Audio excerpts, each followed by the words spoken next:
Guys, welcome back to my channel Rupa রান্নাঘর। আজকে আমি বানাচ্ছি আন্ডা কারি। তার জন্য কি কি নিচ্ছি আসুন দেখিয়ে দিচ্ছি।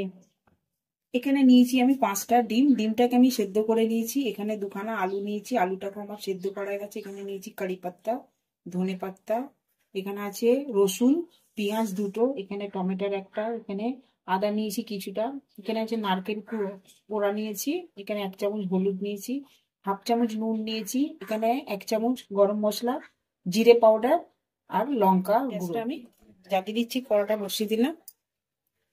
কড়াটা আমার গরম হয়ে গেছে, এখানে আমি তেল দিয়ে দিলাম। তেলটা আমার গরম হয়ে গেছে, এখানে আমি ডিমগুলোকে ভেজে নেব।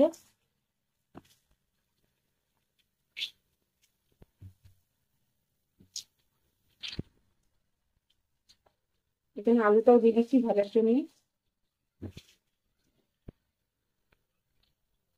ডিমগুলো একটু আমি লাল লাল করে ভেজে নেব।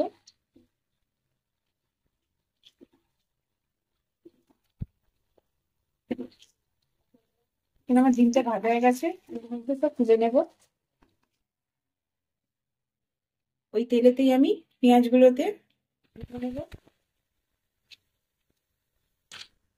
রসুনটাও দিয়ে দিচ্ছি, আদাটাও দিয়ে দিচ্ছি। এগুলো সব একটু হালকা ভেজে এখানে এই নারকেলটাও দিয়ে দিলাম। এগুলো সব একটুখানি হালকা করে ভেজে নেবো। ভেজে এটা মিক্সারের একটা পেস্ট বানিয়ে নেবো। এটা আমার একটুখানি ভাজা ভাজা হয়ে গেছে, এবার এটা আমি মিক্সারেতে একটা পেস্ট করে নিচ্ছি। এটা আমার ঠান্ডা হয়ে গেছে, এতে এবারে টমেটো দিয়ে দিলাম একটা। এবার একটা মিক্সারেতে একটা পেস্ট করে, পেস্টটা আমার রেডি হয়ে গেছে। কড়াতে আমি তেল দিচ্ছি 1 চামচের বড় চামচে। তেলটা আমার গরম হয়ে গেছে, এখানে আমি দিয়ে দিলাম সর্ষে আর কারি পাত্তা।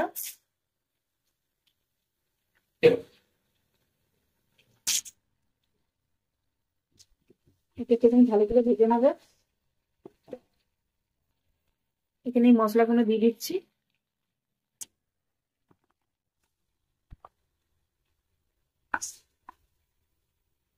মিক্সার বাটিটা ধুয়ে একটু জল দিয়ে দেবো।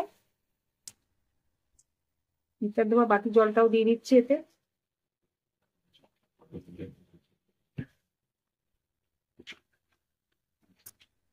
এটা ভালো করে মিক্স করে নেবো। এর মধ্যেই এবার দিয়ে দিচ্ছি হলুদ, গরম মশলা, গুঁড়ো লঙ্কা, জিরের গুঁড়ো, নুন দিয়ে দিলাম এতে। এটাকে ভালো করে এবার মশলাটাকে এমনি এবার কষে নেবে। মশলাটা আমার কষা হয়ে গেছে।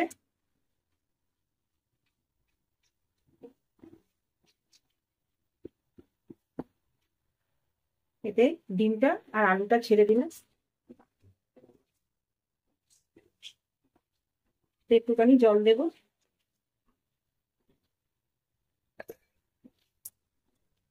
একটু জল দিয়ে দিচ্ছি, হাফ কাপের হাফ কাপের মতন জল দিয়ে দিলাম এতে। এটা একটু ফুটবে।